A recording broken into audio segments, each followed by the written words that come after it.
68% यहां Muslim population था, 28% Hindu population था, 1.8% सिख और 1% बौद्ध।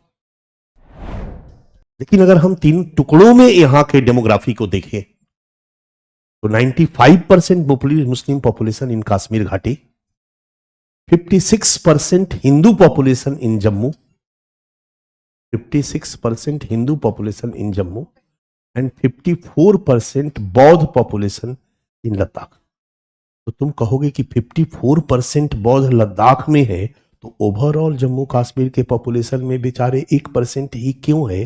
तो उत्तर है कि लद्दाख में डेंसिटी बहुत ही कम है, कहीं कहीं बौद्ध लोग हैं, गांव हैं, इसलिए ओवरऑल पॉपुलेशन में उनका परसेंटेज 1% हो जाता है। बट पूरे लद्दाख एरिया में अगर लोग जितने लोग हैं उनमें देखोगे तो बौद्ध का पॉपुलेशन 54%।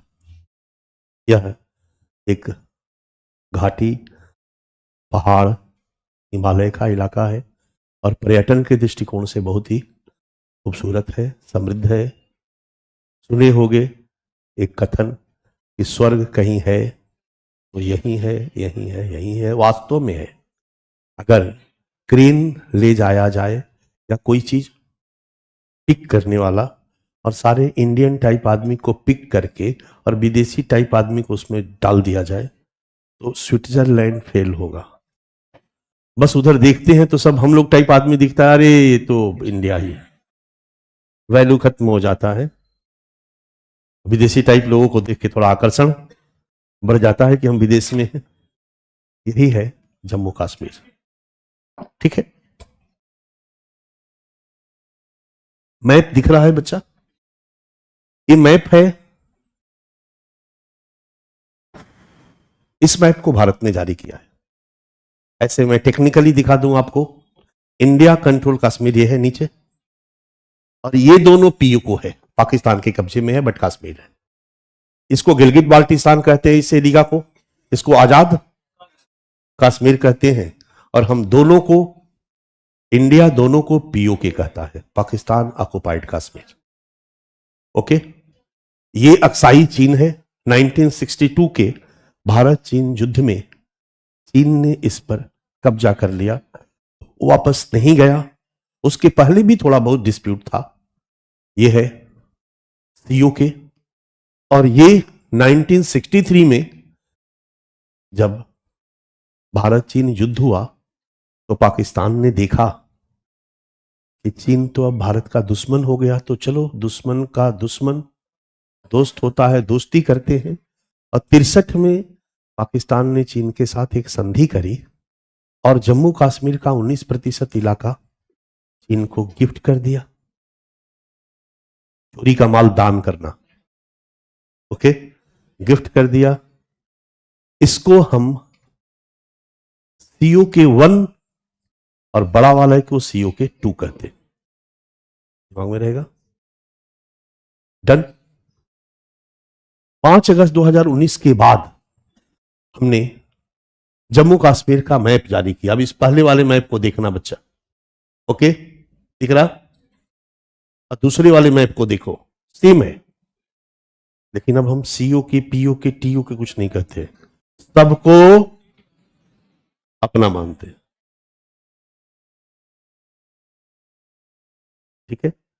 इसी मैप में जो हमने मैप जारी किया, वहां पर बच्चा, यहां पर एक थोड़ा सा जगह है, काला पानी को भी अपने में शामिल कर लिया था, जिसको लेके काला पानी विवाद भारत नेपाल के बीच हुआ था। वो हम टॉपिक भी समझाने का प्रयास करेंगे। क्लियर है? ये है हमारा भारत का नक्शा, इसमें सब हमारा है।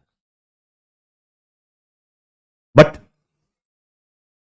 ये नक्शा हमने 19 के बाद जारी किया और सब हमारा है कहना 15 अगस्त 2016 में शुरू किया।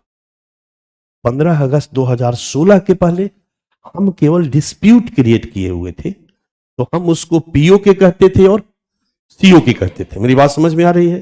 पीओके और सीओके।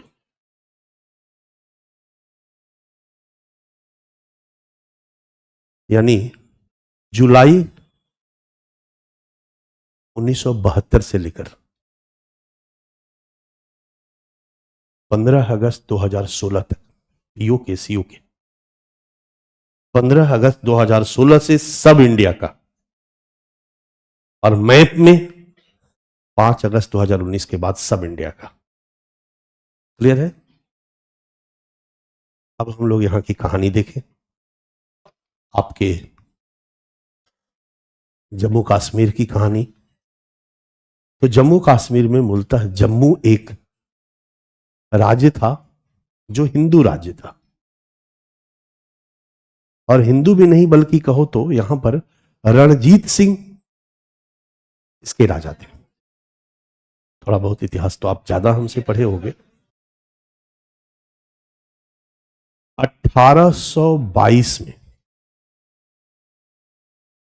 रणजीत सिंह इस इलाके को दे देते हैं डोगरा वंश के शासक गुलाब सिंह को। एक डोगरा वंश, हिंदू वंश था इस इलाके में, गुलाब सिंह को यहां का राजा बना दिया जाता है। और 1822 से लेकर 26 अक्टूबर 1947 तक इस पर डोगरा वंश का शासन बना रहा। राजा गुलाब सिंह डोगरा वंश के जम्मू के शासक बनते हैं। 1835 में लद्दाख को जीत लेते हैं। दोनों लद्दाख, क्लियर है? अब लद्दाख एक स्वतंत्र देश था, क्योंकि लद्दाख के मुद्दे को लेकर के चाइना के साथ डिस्प्यूट है, पर टेक्निकली लद्दाख एक स्वतंत्र देश था और तिब्बत के साथ उसकी लड़ाई चलती रही थी। लद्दाख को जीतते हैं और लद्दाख भी जम्मू का पार्ट बन जाता है। क्लियर है? जम्मू और लद्दाख। 1846 में एक संधि होती है, अमृतसर की संधि,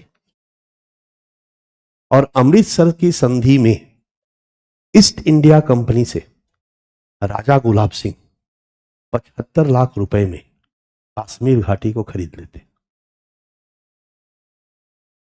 अमृतसर की संधि between East India Company and Raja Gulab Singh.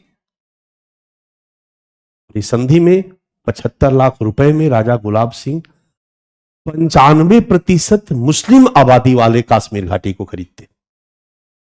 ये बच्चा इस क्षेत्र के विवाद का जड़ था।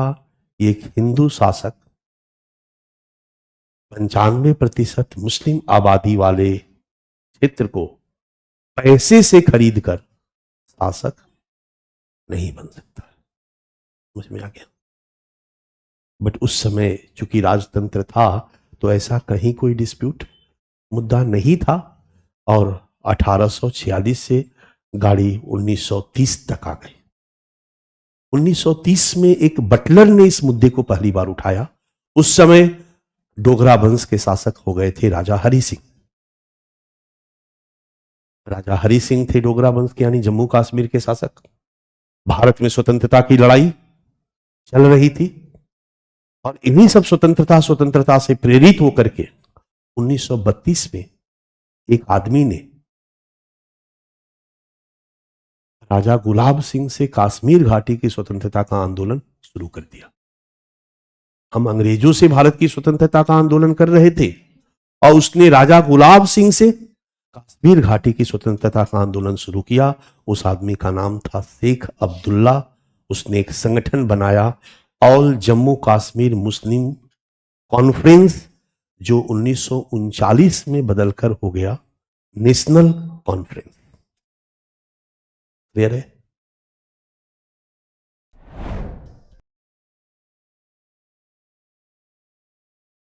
पूरी कहानी पहली बार अमृतसर की संधि 75 लाख रुपए में खरीदा गया। फलतः कश्मीर के मुस्लिमों ने, पीछे वाला नहीं दिए हैं, 22 वाला 35 वाला सीधे यहीं से शुरू किए हैं, खरीदकर उनके ऊपर शासन किया जाए। कश्मीर के मुस्लिमों ने कभी स्वीकार नहीं किया।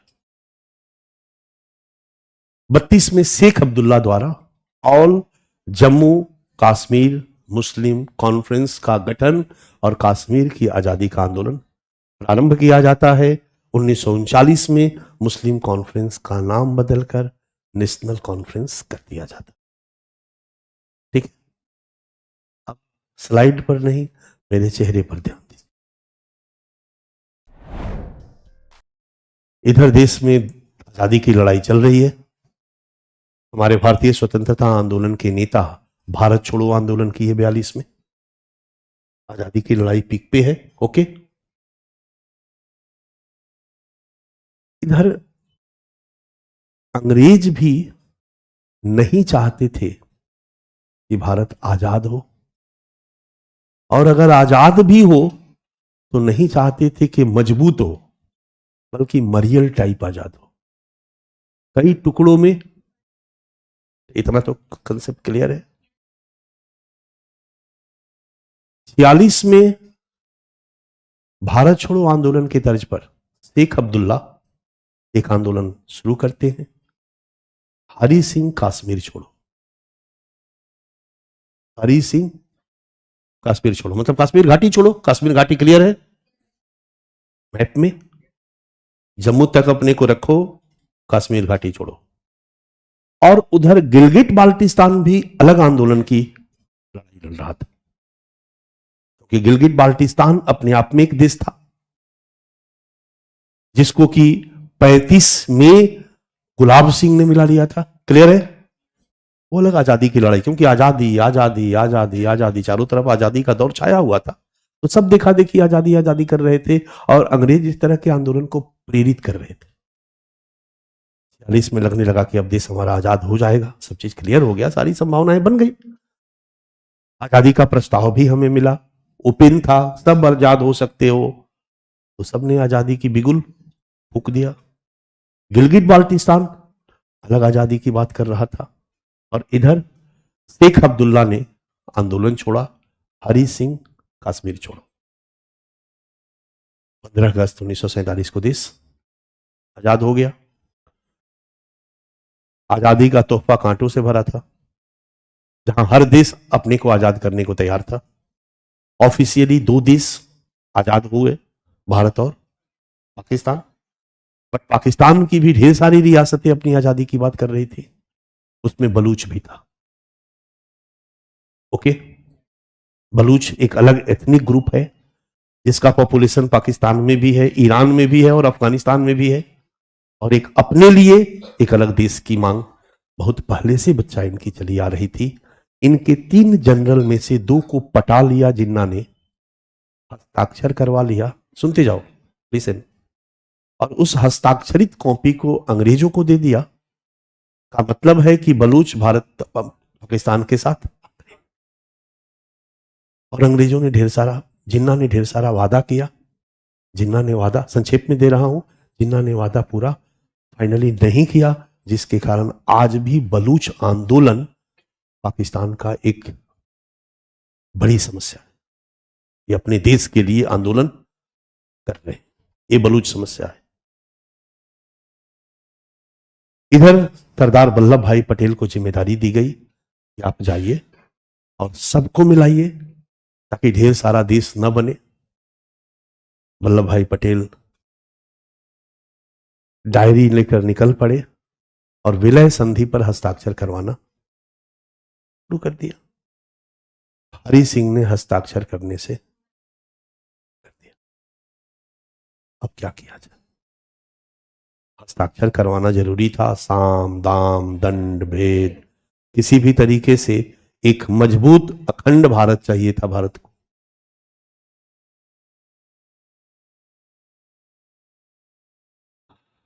नेहरू जी ने शेख अब्दुल्ला को बुलाया,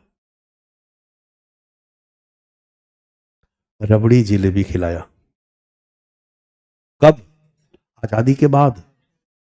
15 अगस्त 1947 को देश आजाद हुआ और जम्मू कश्मीर अपनी आजादी की घोषणा जारी रखा।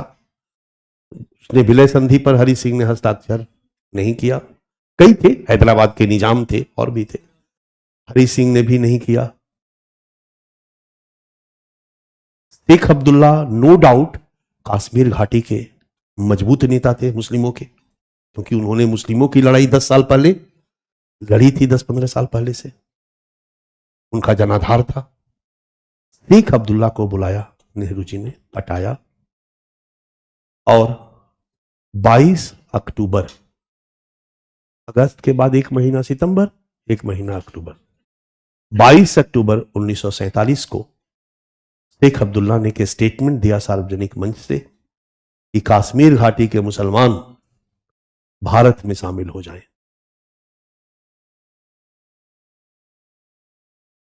पेट दर्द किसको हुआ होगा? हरि सिंह को। और बड़ा पेट दर्द किसको हुआ होगा? पाकिस्तान को। इसलिए बच्चा कि अब आते हैं, जम्मू कश्मीर एक सामरिक महत्व का इलाका है, और खास करके नॉर्थ का जो जम्मू कश्मीर है, इस पर दोनों देश चाहते थे कि हमारा आधिपत्य हो। पाकिस्तान भी चाहता था और कश्मीर भारत भी चाहता था, क्योंकि इस पर जिस देश का नियंत्रण होगा, एक बहुत बड़े सामरिक महत्व के क्षेत्र पर नियंत्रण होगा, और यहां से अफगानिस्तान, चाइना, पाकिस्तान, भारत, चारों देश पर निगरानी की जा सकती है। इसलिए इस पर पाकिस्तान की भी निगाह थी, और पाकिस्तान शेख अब्दुल्ला को पटाने के जुगाड़ में लगे हुए थे। तब तक नेहरू जी ने पटा लिया, और नेहरू जी ने पटा लिया, और नेहरू जी ने अपने फेवर में स्टेटमेंट भी दिलवा दिया।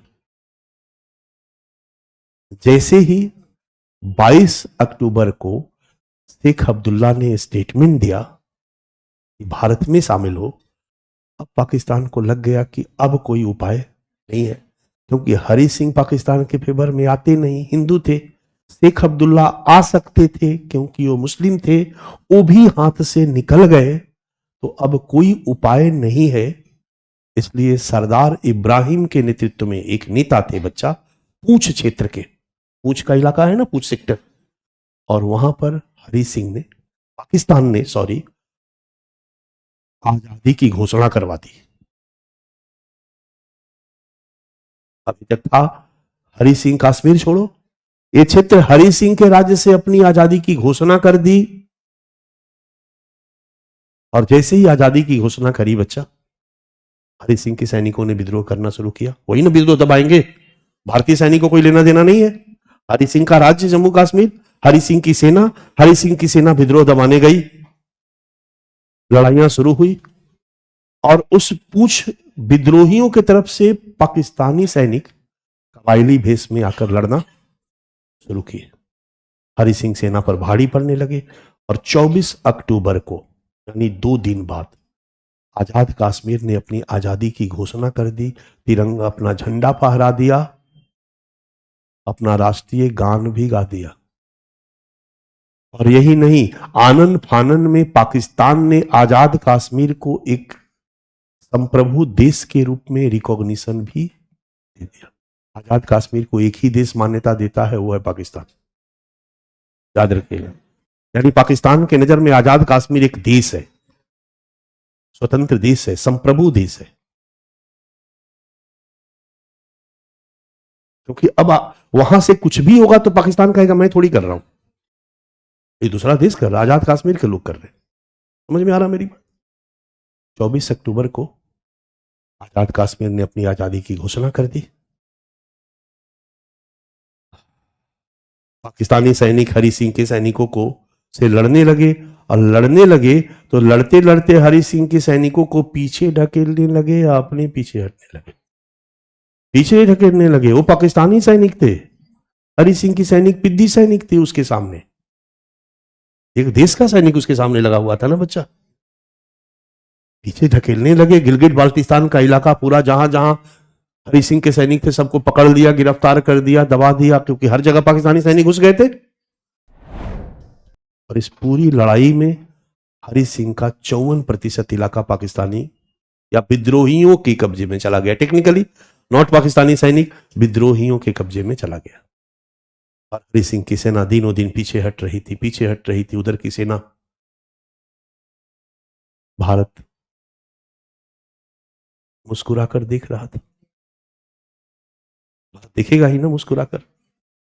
हरि सिंह की हालत खराब, कि यही रहा तो 2-4 दिन में ये तो पूरा कब्जा कर लेंगे हरि सिंह के क्षेत्र पर, जम्मू कश्मीर पर। अब मैंने कहा ना चूहा वाला कोई विकल्प नहीं, वही हाल हो गया हरि सिंह के पास, और कोई विकल्प। 26 तारीख को यानी 24 की आजादी की घोषणा, 20 अक्टूबर को हरि सिंह ने सरेंडर कर दिया।